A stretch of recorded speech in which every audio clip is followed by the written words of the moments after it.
সম্মানিত সুধীবৃন্দ, আশা করছি ভালো আছেন। এখানে আজকে আমরা যে বিষয় নিয়ে আলোচনা করব সেটি হচ্ছে নামজারি, কিছু প্রশ্ন তার উত্তর।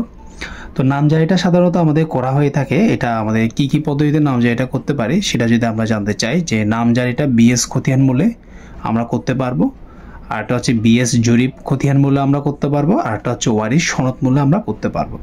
তো প্রথম স্টেপটা যদি আমরা দেখি যে নামজারি বিএস খতিয়ান মূল্যে করতে গেলে আমাদের সাধারণত কি কি লাগবে। নামজারি বিএস খতিয়ান, যে যার থেকে আমরা কিনেছি তার নামে যদি নামজারি থাকে ওই খতিয়ানটা অবশ্যই লাগবে, এবং তার থেকে যে আমরা দলিলটা রেজিস্ট্রি নিয়েছি ওই দলিলটা লাগবে। সেকেন্ড হচ্ছে আমাদের বিএস জরিপ খতিয়ান বলে যদি আমরা নামজারি করতে যাই সেক্ষেত্রে আমাদের জরিপ বিএস খতিয়ানটি লাগবে। এটাতে অবশ্যই আমরা যার থেকে কিনেছি তার নামটা অবশ্যই থাকতে হবে, আর সেই ক্ষেত্রে ক্রয়কৃত দলিলটি লাগবে, আর আমাদের বায়া দলিলগুলো লাগবে। আর ওয়ারিশ সনদ মূল্যে যদি আমরা নামজারি করতে যাই তাহলে সেই ক্ষেত্রে আমাদের ওয়ারিশগণের কেনা দলিলটা অবশ্যই লাগবে।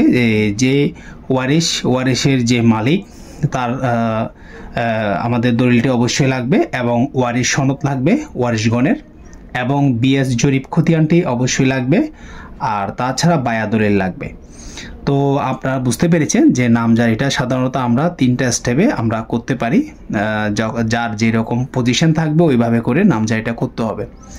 তো জায়গা জমি সংক্রান্ত এরকম নিত্য নতুন তথ্য পেতে আমাদের পেজটি অবশ্যই লাইক করবেন, ফলো করবেন, আর আমাদের ভিডিওটি সম্পূর্ণ দেখবেন এবং এগুলো শেয়ার করবেন।